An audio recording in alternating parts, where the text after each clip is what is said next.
absolute slashing, a beating. 10 of the last 11. Welcome in to the Nebraska recap, where the Hawkeyes remain victorious in Lincoln, Nebraska for basically eternity in perpetuity. Grant, as we enter this fine Sunday evening, a lot of coaching happenings, a lot of CFB happenings, lots to talk about. It's Grant and me for now. You might get Kevin in a bit. I didn't want to bother Searles. I said I said that we might have him on for a recap. I just don't know what there is to say, and I don't want to subject him to it. He gave us an incredible episode, 90 minutes the other night, that a lot of people had great notes on, great comments.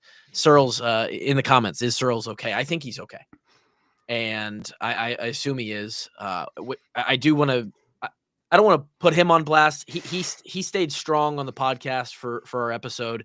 Immediately once we hit the stop recording button, he did say to the three of us, you guys are going to blow us out by 30. And, well, can I fault the guy? I can't. Could have been more than 30. It could have been. A lot of college football, it's a crazy place right now. A lot of change. We've been seeing people are trying to change the playoff as we speak. Coaches changing everywhere. But one thing has been consistent through all the change, and that is that it seems like on Black Friday, Iowa just has their way with the team from Lincoln, Nebraska. It just seems like, and I think Searles, he's a smart guy.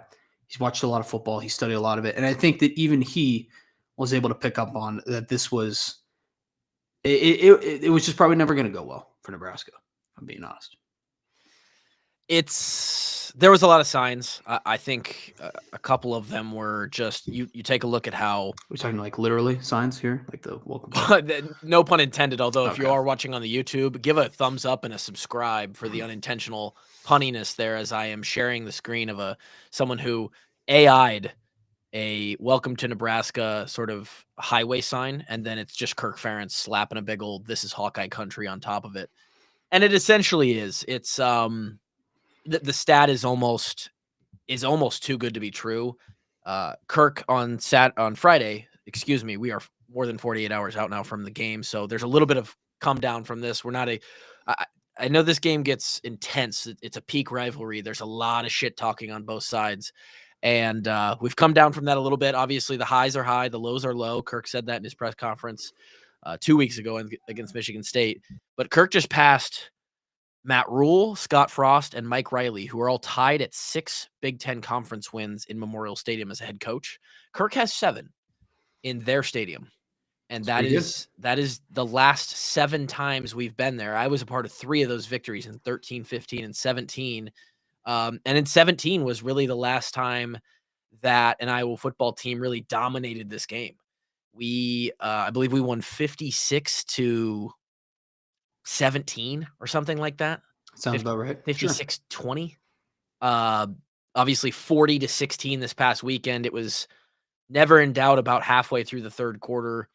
And again, like I said, you could have scored 50 plus in that game if you wanted to. Iowa was really starting to wear on the Nebraska defense, and really just across all 3 phases.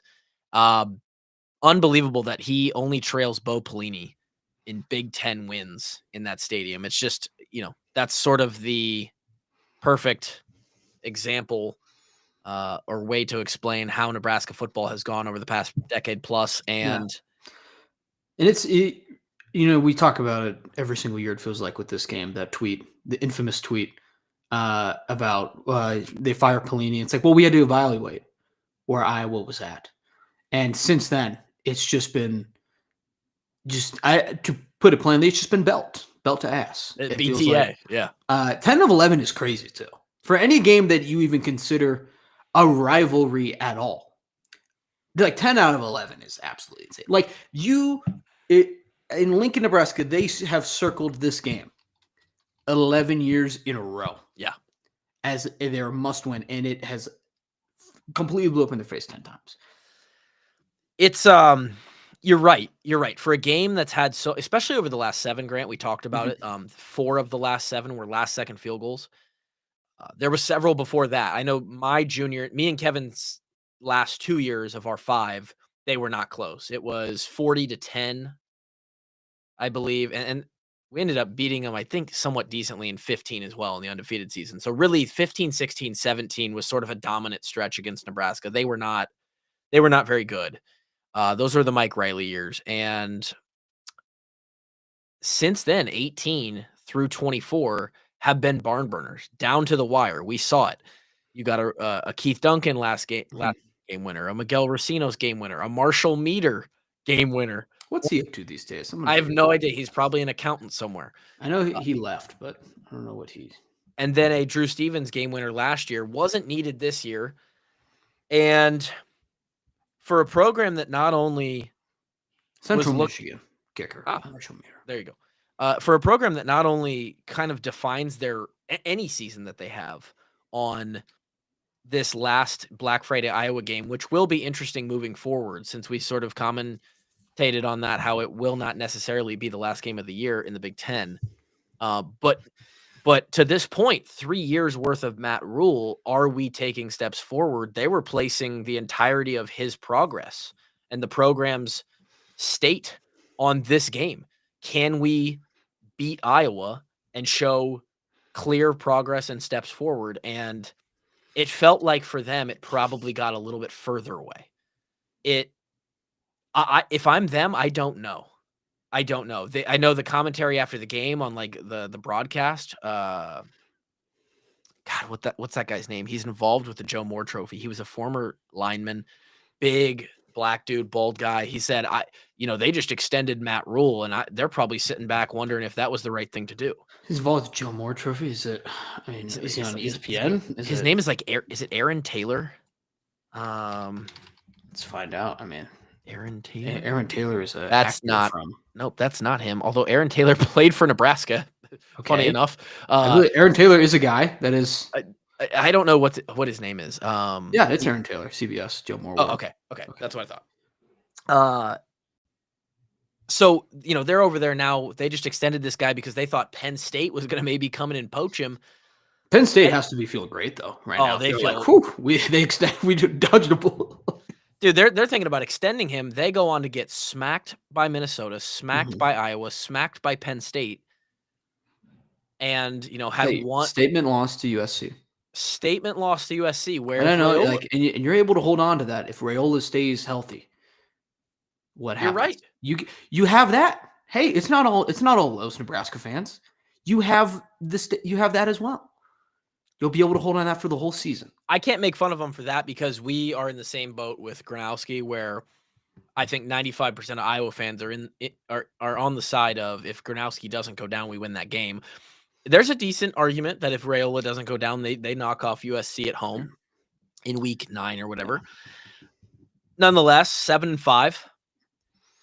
They currently have the same amount of wins that they finished with last year. I believe they finished 7-6 last year.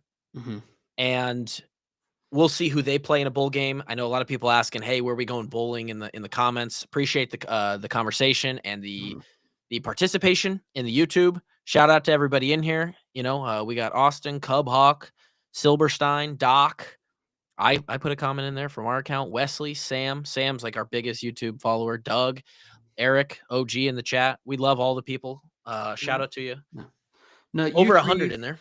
Year 3 Matt Rule was the argument that I heard all offseason, even into this season, is what I heard as they were trampling, powerhouses like Houston Christian. They're like, year 3 Matt Rule, it's here. We're here. Let's get ready to roll Nebraska to the playoffs. And I understand it.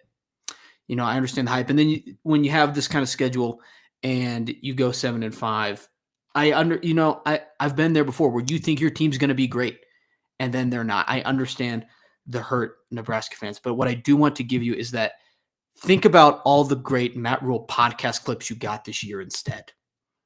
Think of how great that is. Like, hey, who needs a potential Big Ten championship, a playoff appearance, when you can have a clip of Matt Rule arguing about what cheeseburger he likes the most on a podcast instead? You can have that on a Monday after a loss instead of celebrating highlights and a win. How could you say no to that? Why do you need 10 wins when Matt Rule goes on the McAfee show every week? How could you say no? And look, I mean, Joe Rogan's probably thrilled now that the House Rules is probably not going to continue next season. I know he was very nervous about the podcast competition going to be. NPR was scrambling. They were shaking in their boots, but I don't know what they do now.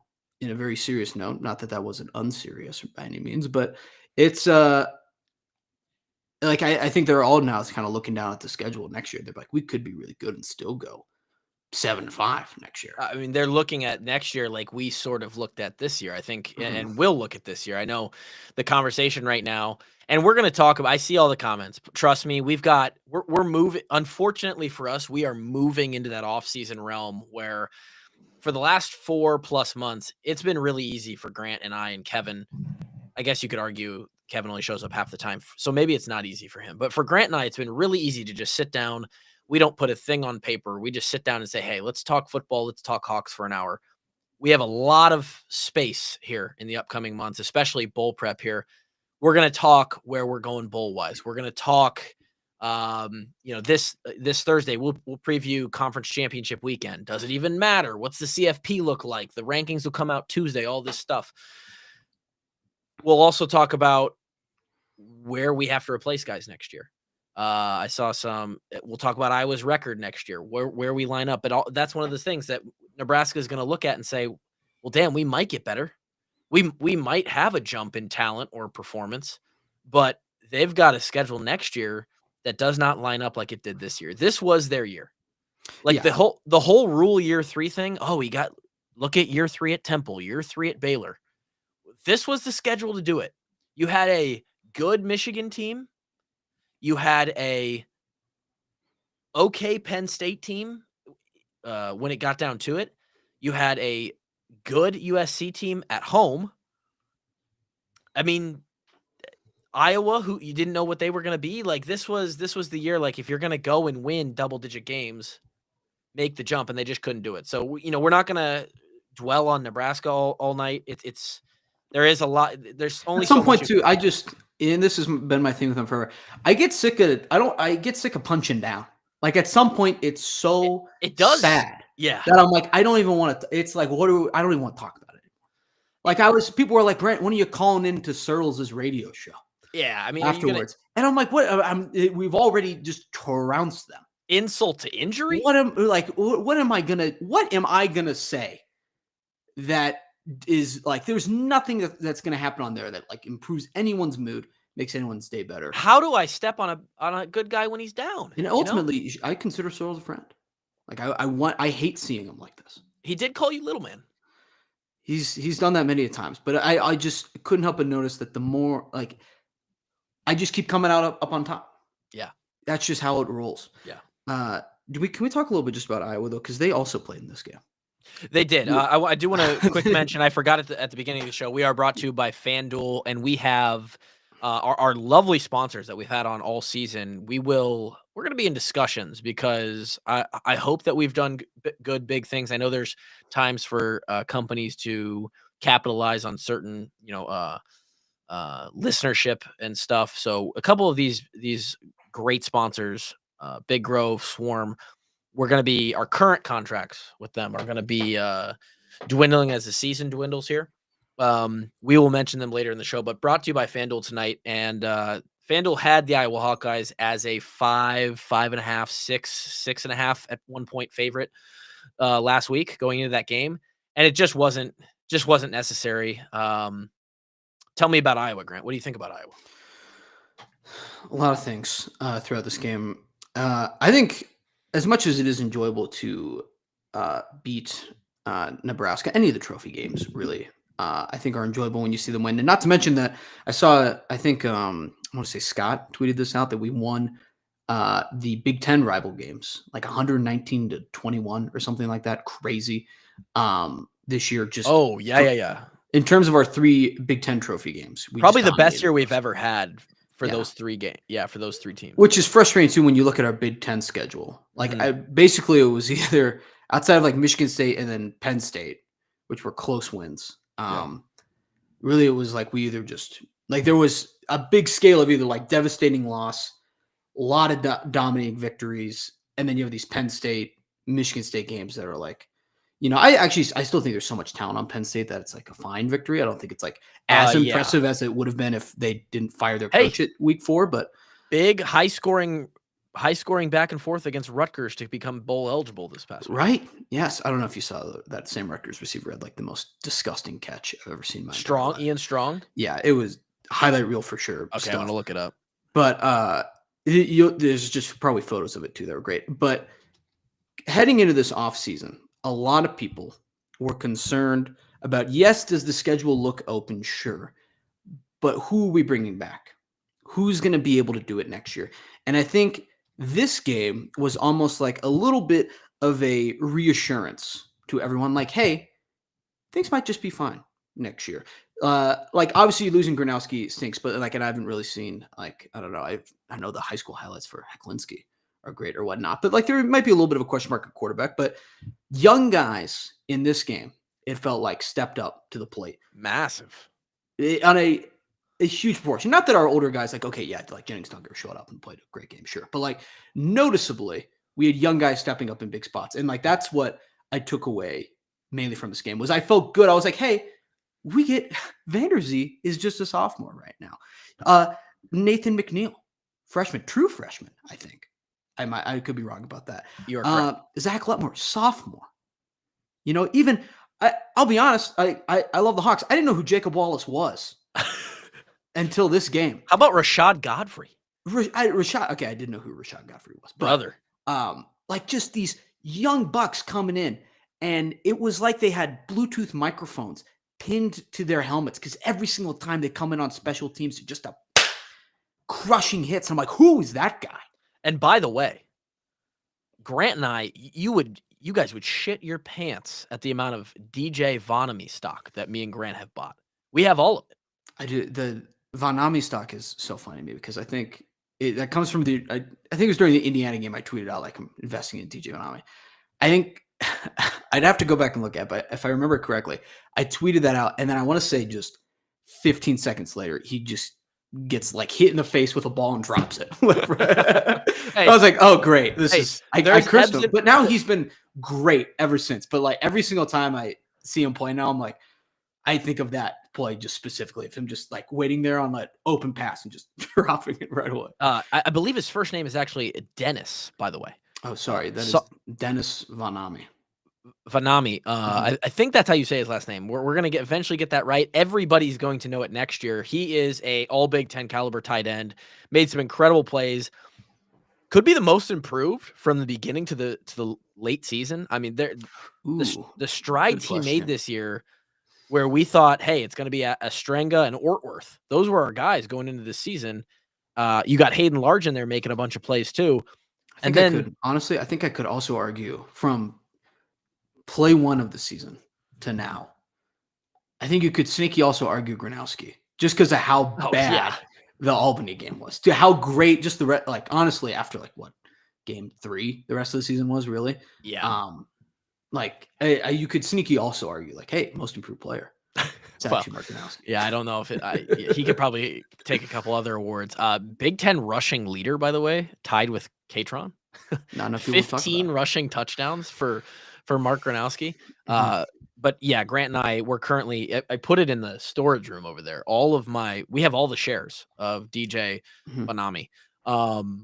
And very excited to watch him grow. There's a lot of young talent. You like Pieper and Locke on the, or Lauk on the offensive line. Sure. We got a lot to replace defensively, but we didn't even get to see a ton of maybe the most exciting buried depth chart guys this year, Grant, which is those young linebackers that everybody keeps talking about. Weiskopf and Buffington and Preston Reese. I mean, those guys have been anchoring our special teams, which really made a ton of strides during the season as well. There is a lot to talk about. And I do think that you mentioning the young guys' performance late in the season is huge, because it's oftentimes where those guys actually don't make huge strides until bowl prep. Yeah. And look, too, like even it's one thing if they go and we put them in it versus UMass and it's the fourth quarter, which we might have been. I can't remember it as definitively, but that's just one thing. But then putting them in against, I mean, Nebraska's a Big Ten team. They weren't 7-5 this year. It's not like they were even 3-8 or something crazy, right? Like they were a bowl team, and we still put them in there. The guys still showed out. Godfrey went mano-a-mano at the line of scrimmage. I think he stuffed him too. I didn't get upset about it because of the score, but I was like, hold on. If this game was closer, I would be. I would walk to Lincoln myself and demand. They didn't even review it. Because like they're doing the same thing we are. They're like, it's cold. Let's get out. We're getting out of here. Right, keep the game moving. And then he did the same thing. He was in on the play where the same guy, Harburg, who's a former QB, switched to tight end this year, boyfriend of stud Nebraska volleyball player Harper Murray, punched it out of the goal line. I mean, crazy. Insult to injury there. I mean, everything was going the right way in that late third quarter into the fourth. Really, really fun game. And like I said, if those guys are already at the level where they're performing and making big plays against a rivalry game 12, they're now going to have an entire bowl prep to get better. Bowl season for Iowa is going to be very interesting. I don't think I understand the bowl games don't mean as much. We're going to have that conversation a lot over the next 3 to 4 weeks. I think Iowa is in a very interesting spot because we lose a lot of people and we need to replace a lot of people. And we're going to get to see a lot of those potential names. Now, obviously, the portal is going to be a factor. I see people in the comments saying, hey, we got to go get a couple D linemen. I agree, right? We're going to have to go get people in several spots. That's just the way college football works nowadays. But we're going to get to see some of these young bucks, hey, go have fun. And we're going to get a decent opponent too. I'm not the guy to come to for bowl projections, right? I'm sure you can find several that are updated today. I've seen, obviously Tampa. We're always in the conversation for Tampa. A couple people have been saying Vegas. I don't know. I think Michigan probably gets picked over us for Orlando, and then we're probably most likely headed to Tampa. But I believe the two are ReliaQuest and Las Vegas.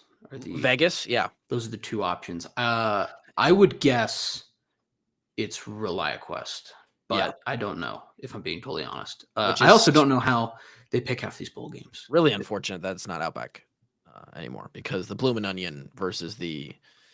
I loved it. They'd run those mascots out on the field to do a gladiator battle. Yeah, the shrimp versus the onion was pretty legendary. Broncos big play. Yeah. Just the defense making play. Where the Broncos defense is like being knee deep in fire ants. Hey, let's talk about it because I got money on the Bronx tonight. Oh, so okay? This is where we gotta.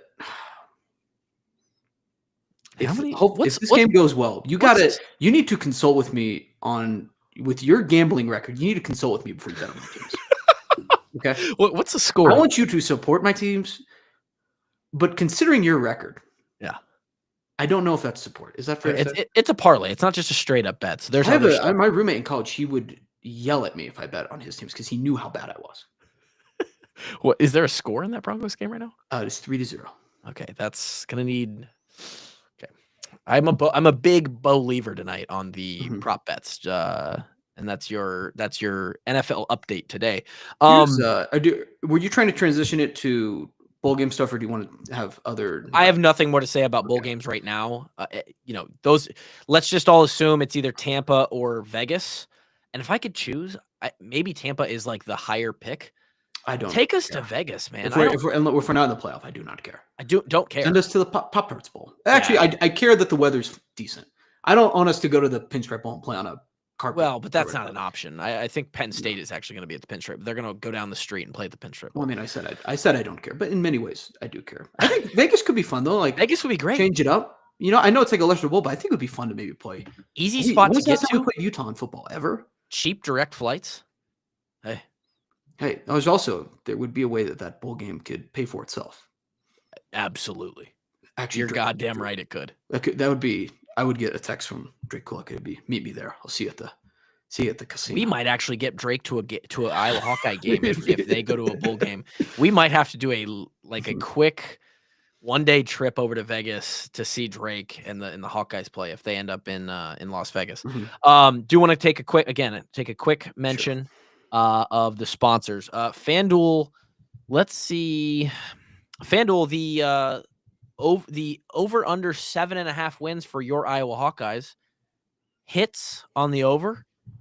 It's just never in doubt every single season, even when you have a hard schedule. And I believe it was 7.5 for the Huskers as well, with a much weaker schedule, under on that one. So if you made those plays earlier in the season on the old Blue FanDuel Sportsbook, America's favorite, congratulations to you. Those hit. A lot of those future bets from 3-4 months ago cashing. And yeah, we're really proud to be a partner of the Swarm. One of the cooler things, the more fun things we've done as a partner. Obviously, we are a show that has, gives Brad the ability to pump the Swarm, educate people. It's been just a real treat for me, and I think Grant as well. Even though Brad might be against the Broncos, I think it's been a treat that, like, I would have never considered myself in a position in 2015, 2016, hell, 2017, when KF is giving out the quote that I'm running every episode on our soundboard. I did not think that if you told me, hey, they're going to start paying athletes and every school is going to have this like collective where, somebody runs it and they collect millions of dollars every year and they're divvying it out to the players. If you told me, hey, you're going to have a show, a platform that's big in the Hawkeye space, and the head guy, the CEO of that collective, is going to become personal friends with you and come on your show, like, that is not something. And oh, by the way, then he's actually going to pay you to advertise. Like, you're going to get your just unbelievable people over there at the Swarm. He keeps it lean. They know what they're doing. They've been set up for success since the beginning. And in this crazy world, I'm sure we'll mention it a little bit here on the recap tonight, of coaching carousels and NIL and transfer portal, Iowa has people in place that are doing it right. They're getting, arguably, they're getting their money's worth, and they are positioning themselves to outperform people because of the Swarm's contributions. So in a giving time of year during the holidays, maybe you've got a few extra bucks laying around. You decide, hey, let's spend that on the Swarm. Let's buy in a little bit more. Let's get some more skin in the game on these Iowa Hawkeyes, not just the football team, but men's basketball and women's basketball as well. I made money on the women's basketball team today. 12.5 Fairview, sneaky. 18-3. Ryan Russillo, team of the week. Fairview women's basketball. I actually came away more impressed by the Fairview Stags this week. 18 3-pointers, a program record. Iowa was able to hold them off and beat them by 14. I know, I thought we were watching them play Grinnell. God, it's a D3 basketball joke from. So I made money on them today, and they deserve a chunk of the pie as well. So shout out to the Swarm. I mean, to put it plainly, even if you're even anti some of what's going on, with Iowa sports, which I don't know how you, between women's basketball, men's basketball, football, I don't know how you could be overly negative right now. I think they all can clearly improve. I don't think you could be like, we're heading in the wrong direction. You can always improve. Swarm's the place to be. It absolutely is. Big Grove. Go ahead. I'm sorry. I want to do one more for Big Grove. And I do want to sit down and just give a huge thanks to them. They allowed us earlier this season to do a live show from their Des Moines location with Corey Brada.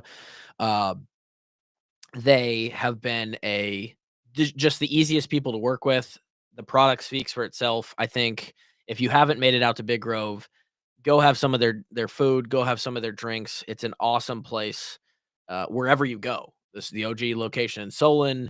It could be a Citrus Surfer in Cedar Rapids. It could be an Easy Eddie in Des Moines. Any experience you have at Big Grove is a good one, and they are also major supporters of the Iowa Hawkeyes. So you're supporting a company, a local business that is big in the Iowa Hawkeye space as well.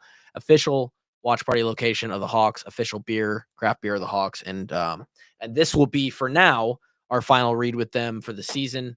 We'll look into doing some more stuff with them. We would love to be just a perpetual partner of Big Grove Brewery as well. Love what they've allowed us to do this year. They are a huge reason. All these sponsors are a huge reason why we are able to continue to do this show. Why it's gone now we are wrapping up our 8th season, our 3rd with Grant on the team. It's weird. I'll be honest. Isn't that crazy?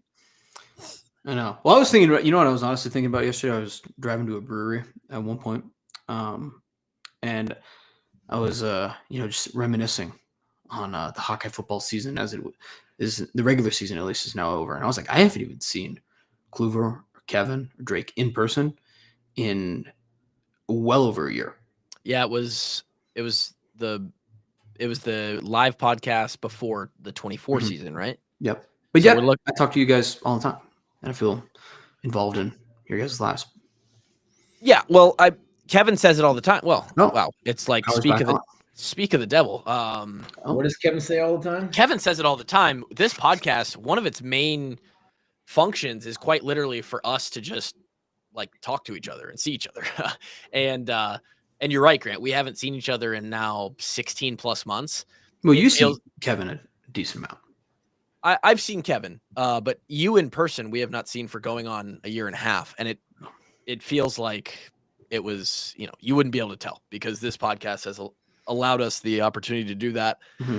It allows me and Kevin to talk to each other. Otherwise, who knows? We might go weeks, months.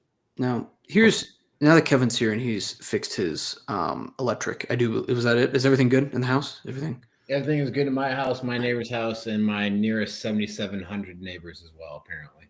Oh, 7,700. Big. Yeah. HOA is probably, I don't want to get into it, but we got shafted, Grant. We got shafted the last couple days. I think we got like over 10 inches here in Des Moines. Are you being serious?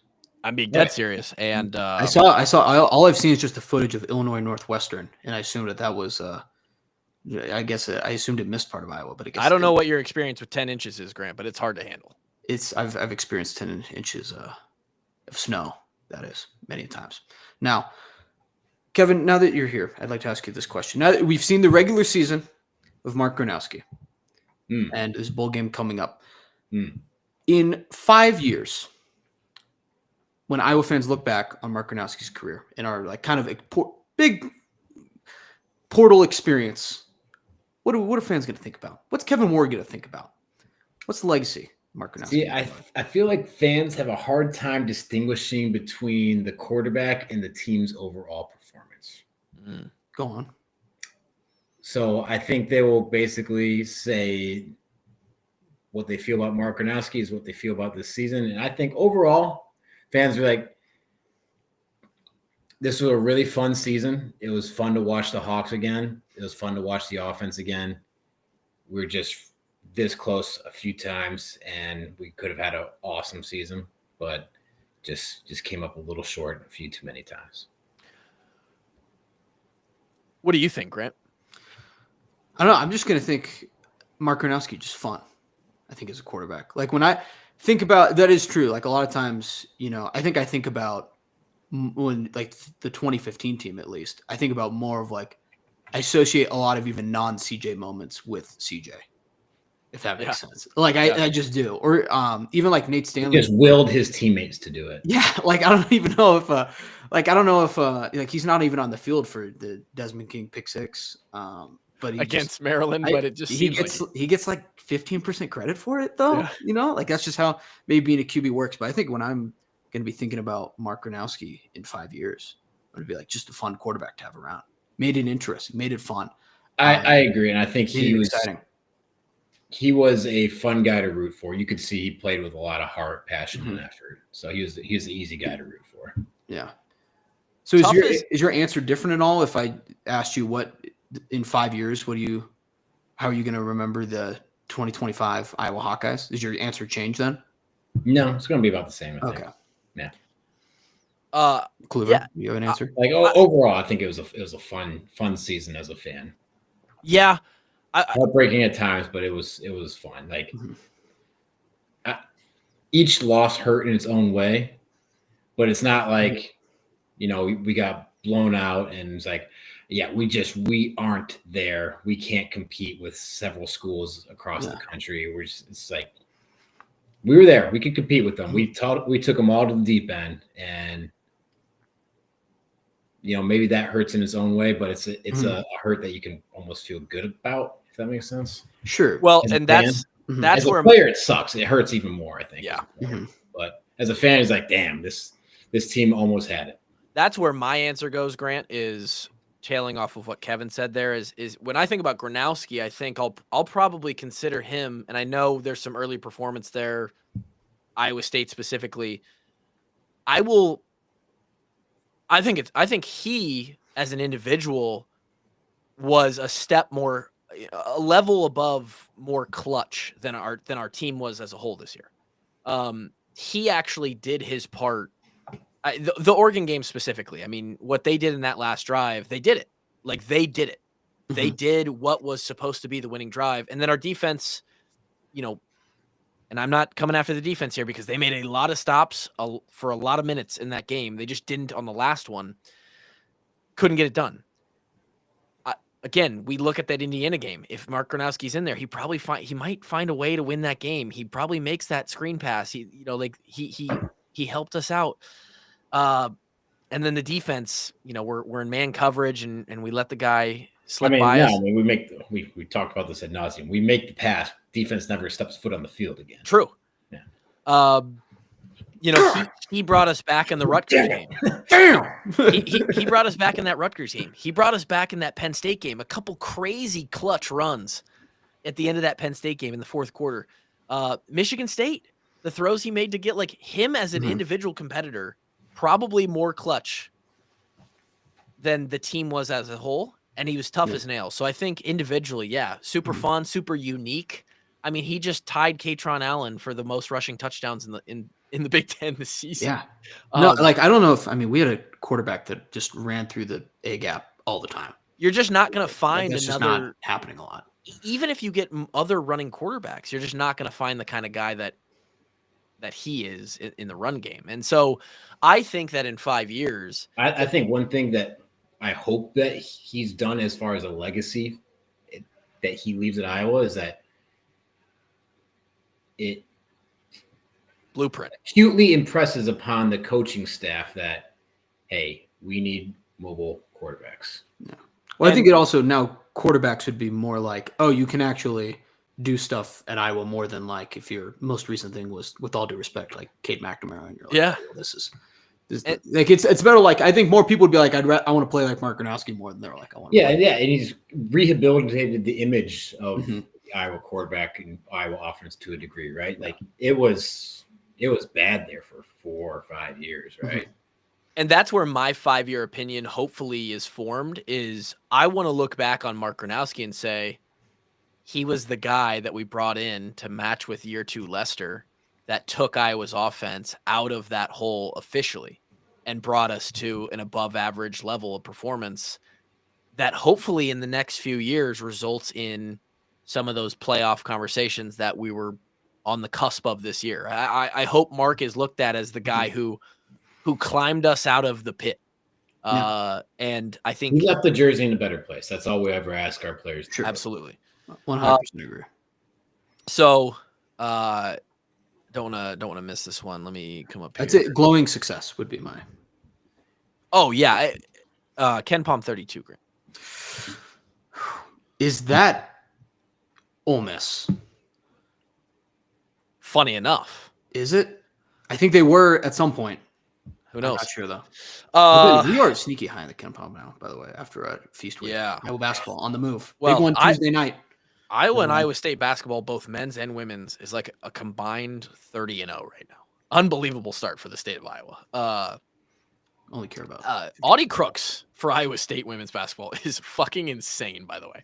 She dropped 47 today. Okay. Not gonna. Come on. How is no one able to stop this woman? Have you seen her? Yeah. Yes, I have seen her. Let's just put. I'm going to put it this way. I guarded Keegan Render in high school basketball. Sometimes people are built different, and there's different levels of power, and she's got it. There was a question earlier, Kev, as you popped in. How does Kevin feel? One more before we go on to Ole Miss and all this craziness. I want to ask you guys, and there could probably be a whole 60-minute podcast on this, but I don't think there needs to be. Iowa goes 8-4 with this schedule, with these injuries, this whatever, blah blah blah. Successful year for the Iowa Hawkeyes. Satisfied, Are we successful? I think for me, it's definitely satisfactory. I don't think you can say it was a failure. I don't think we underachieved. A resounding I'll say success. fun. It was fun. It was a fun year as a fan. Successful, I'd hesitate to say successful. Partially. I don't think I'm quite there yet. If you get one of those, one more and it's a success, yeah. Like if it's 9-3 and you got, I'll say Oregon. Does that change your answer? Any of them. You only get one. Still didn't go to the playoff. I think if you beat Iowa State and the season plays out the same way it did, to where Iowa State was like a 7-5 ball club or whatever. Maybe they finished 8-4. I don't know. Probably feel way better, honestly. I don't know if it feels as it doesn't feel quite as good as if you're looking at 9-3 and you have an Oregon win or a USC win or a Indiana win. I think if you get to 9-3 though, it would be hard for me to say that it wasn't a successful season. You would have been in the conversation all the way.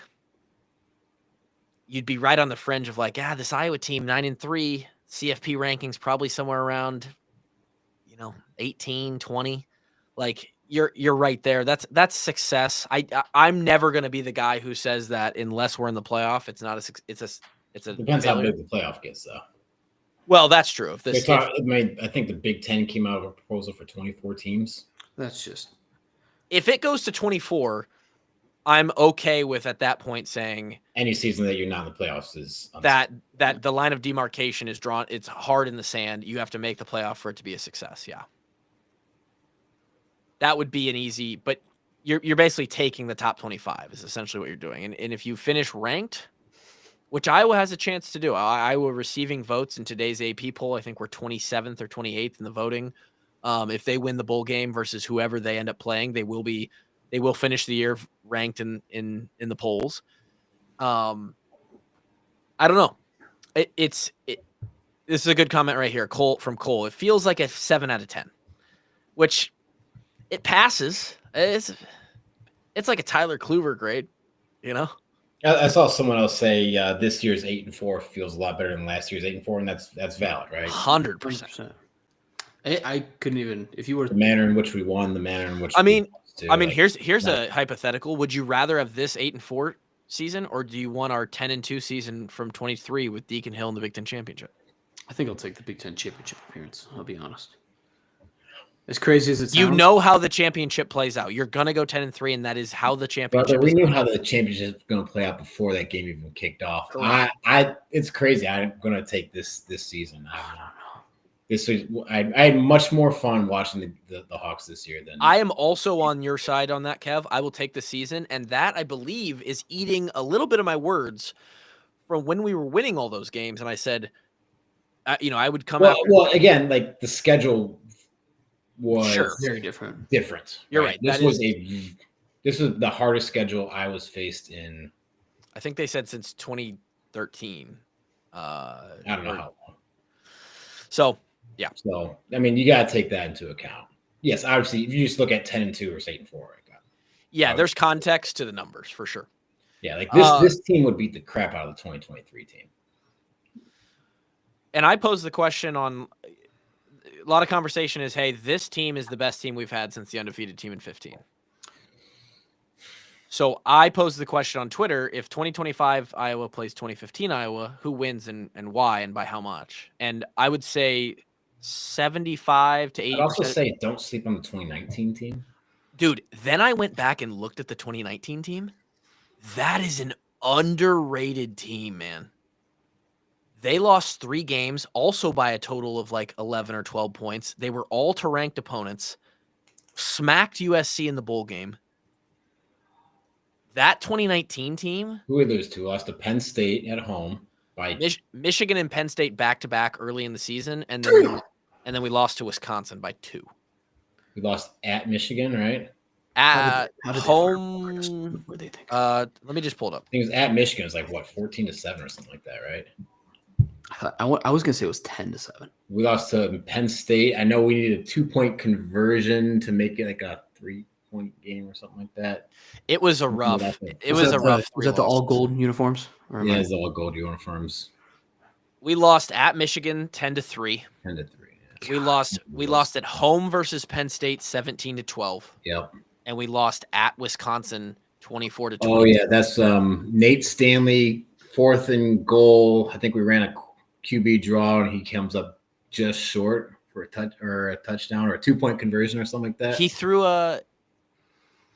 Is this the year he threw a pick at the goal line, trying to throw it to, or was that Penn the year State? before? Yeah. No, that was at Penn State. Okay. Oh yeah, you're right. You're right. So this year, all these teams, by the way, finished in the top 15, I believe. Penn State, Michigan, and Wisconsin this year all finished in the top. Yeah, Wisconsin was good that year. And I think why this season kind of goes under the radar is because both Minnesota and Wisconsin finished ahead of us in the West. Minnesota finished 7-2 in the Big Ten. Wisconsin finished 7-2 in the Big Ten. We were 6-3, and so there was no. We were like the third. Yeah, we needed to beat Wisconsin and have some help at the end there to. So that's the championship. This season. You're probably right. This season is a 9-3 season with 3 losses by a combined 14 points to 3 ranked teams, 2 of them away games, and a smacked USC bowl win out in San Diego. This is a very underrated team, the 2019 team.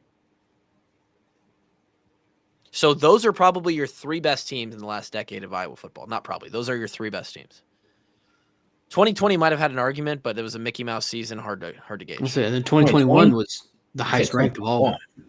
I don't consider 2020 to be a football season at all. I don't either. I don't verify any stats or anything from that season whatsoever. They wrote it off. They gave everyone their eligibility back, so it obviously didn't count.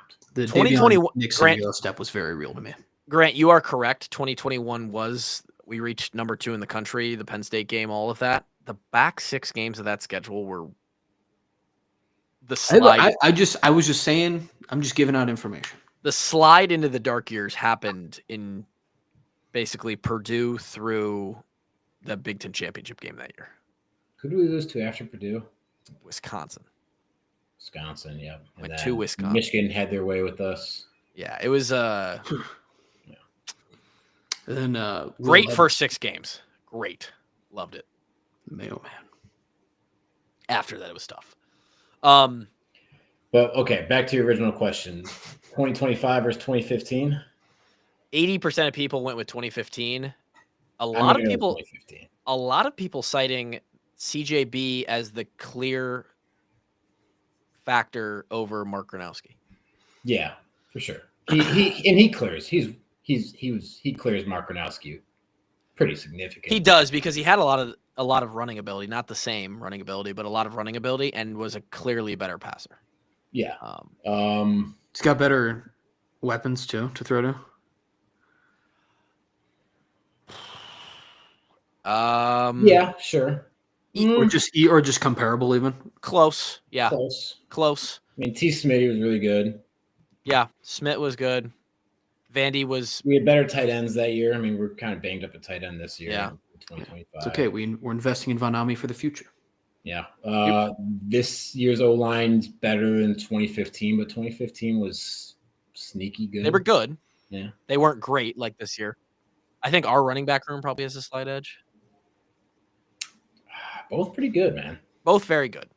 Both pretty good. I'll wash that out. 2015 D-line, 2015 linebackers, 2015 corners for sure. I'd probably give the. It's probably. I'm probably just going to clean sweep the 2015 defense.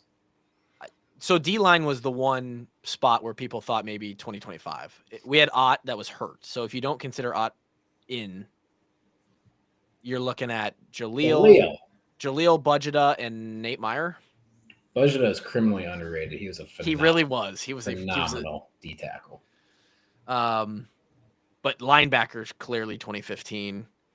Long snapper clearly 2015. I'll take kicker. Corners, we had Desmond out in the corner. Long snapper? Maven was. That 2015 Max is a damn good safety.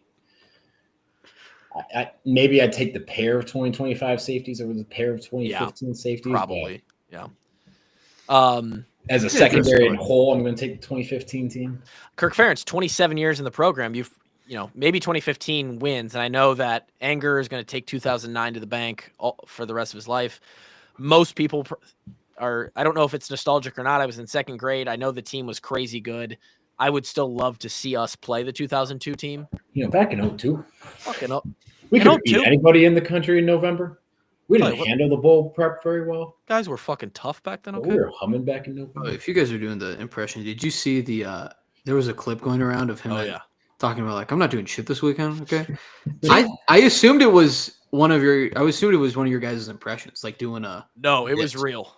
But if you'd like me to do it, I can. 2 amazing clips from KF for those that missed it this past weekend. After the game in the locker room, I think the team had media guys in there, our own video guys, and there's a video of emotional KF finishing, kind of has the ball up in front of everybody. They're just about to break it down, and he's clearly the tougher team. Okay, bring it up. And he's just like, he fucking loves football so much. And then he always hops on after he's done in the locker room. He always goes and hops on. They get him on the headset, and he is on upstairs with Gary and Pat. And Dolph, I think, asked him about his Thanksgiving weekend. And he steps in and he goes, I just want to jump in and say, and pardon my French, but I'm not doing shit for the next 2 days, okay? Except for eating a bunch of good food. All right. And Gary's like, ice cream well deserved, coach. Ben and Jerry's. And then he says something like, the coach comes back with the Haagen-Dazs is pretty good too. Oh, I'm not doing shit. Oh yeah, here we go. Play it. The head coach needs to rest the vocal cords. It sounds like a day or two, but we know better. You won't be off the sideline long. So, well, I'm not going to be doing shit this week. Pardon my French, but this next 2 days, I'm not doing shit, quite frankly. Other than eating more than I should, eating ice cream, and I'm not going to be worried about it. I'm going to let our other people worry for the next couple of days. I don't blame you. Ben and Jerry's awaits you. Absolutely, and in the freezer. Haagen-Dazs coffee with the chips in it is pretty good too. That sounds like a nice recipe. I love Kirk as he gets older starts to care less and less. Doesn't give a fuck. I ain't doing shit. Hey, he's one of us. He just wanted to watch ball. And now you want to know. I'm influenced. KF needs to become an influencer when he retires, because you bet your ass tomorrow when I go to the store, I'm picking up a Haagen-Dazs coffee with Java chip or whatever they've got in there. I'm picking one up. If KF says it's goated, then I'm eating that ice cream. Oh shit, okay. I don't really mind the cookie dough, but you give me that coffee ice cream. Holy shit! Back in 81, right? They didn't have the Haagen-Dazs. Okay, we just had to eat the whatever the fuck they had in the freezer. All right. I'm not doing shit. Frankly. All these coaches are around getting fired. The whole SEC has a new head coach, and KF's like, I'm not doing I'm eating turkey. I'm eating ice cream. All right. And if you think I'm not eating turkey this weekend, you can fucking forget about it, okay? Kev, Grant, I laid us down as Ole Miss was our sister team earlier this season, and we now are without a head coach. Well, there's a head coach. Untrue. That is untrue. There is a head coach. They named one. They had a whole 2 minutes. Not even interim. He is the head coach. They hired him. No interim title. Wow. Okay. Coach. Love that. Lane Kiffin is gone. Kev, you're our Ole Miss guy. What are our feelings out of the SIP? It's generally of all right. Fuck off. Just get the fuck out. We don't care anymore. That's kind of the vibe I'm getting around the Ole Miss community. I like Lane Kiffin. I do. I just like him. I don't know. It might be the yoga pics with the hot chicks. I can probably come out and say it. Never fucking liked the guy. Can't say that. Kevin would have upset my wife for the last 5 years, but no. Now I can say it. Fuck that guy. He's a sleazy guy. He does seem a little slimy, but Well, this is clearly, Lane Kiffin has never left a program before, and it totally was a complete disaster on the way out, right? That's just never happened. Oh, this is obviously the first time that's ever happened. Sort of unbelievable for anyone that, I'm not going to go over all of it. There was a whole saga over the last few days. He's trying to accept the LSU job, but still coach Ole Miss through the next month of football. He's telling his. I get it. He can't do that. I think Ole Miss is 100% correct in not saying no. Recruiting and you can't be making decisions for you one can't team. be lobbying our players and coaches Yeah. for the entire month that you're going to be here. Plus it's different. If it's different, I'd say I think Kirby Smart was the Alabama DC when he accepted the Georgia job and he finished out that year. I think it's different as a coordinator getting a head job later versus the head coach, right? I agree. But then at the same time, too, I think Summerall, Florida was like, we'll let him finish the season. We're more than okay with that. Well, yeah. I feel like they're recruiting on different levels potentially, but I think LSU would have let Lane Kiffin do it. It's not absolutely. It's up to North Texas. It's up to Ole Miss whether they want to allow him to stay.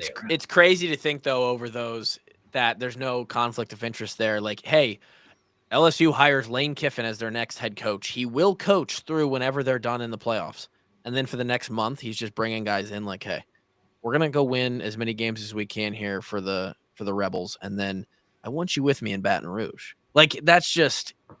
Yeah. And it's wrong. And Nick Saban came out and said, like, what are we doing? Why do we not have tampering rules like the NFL does? Like, you're only allowed to interview, contact, and talk to coaches after the season's done. Yeah. Yeah. There's. The timelines and the way that the CFB schedule is set up right now is putting these guys and these programs in a really tough spot. But I don't think anyone's going to view Lane Kiffin as the victim here nonetheless. Great comment here. Tim on YouTube says, Steve Dace, who former in 2021 when we went to play Michigan, he came on this podcast because he's a Michigan guy. He says, he said Iowa should give Kirk a lifetime contract, and when he's gone, carry his cadaver out to the sidelines. He said Kirk is a legend. He's not wrong. They just like the Walt Disney frozen head. Like, hey, once the technology's there, just put him on the sideline. Kirk Ferentz is going to be coach again. Don't worry. We can figure out how to. Just when you thought he was gone, 200 years from now. It's a great time. 65-team playoff. It was a good weekend. It was nice always to, when you win that game, you didn't have all of Saturday to just watch the football games. I hope everybody had a fantastic Thanksgiving with their families. And it is at least a good way to go out. 8-4 for the Hawkeyes. Another win over Nebraska, who at this point, it's going to be different next year. The conversation is always such a build to the final game of the year. Who knows when the schedule comes out where they sit, and so that's going to make it have its own little twist. But we are so thankful that you guys were here all season long. We're going into bowl prep now. There's going to be a lot of talk about the playoff. There's going to be a lot of talk about bowl games, and Iowa will be in the center of that somewhere. We'll be here to cover it on the walk-ons. Can I say one thing before we end? Absolutely. Thank you, Jackson Stratton. Shaggy is in the portal. I can't believe we let him go. Undefeated as an Iowa starter. People don't talk about that enough. Maybe. I don't know. Legend, though. I love the guy. Shout out to him. He goes and he's a legend somewhere else. Yeah, absolutely. Thank you guys for listening. We'll be back. We're still here every Monday, Thursday. And we appreciate you being here.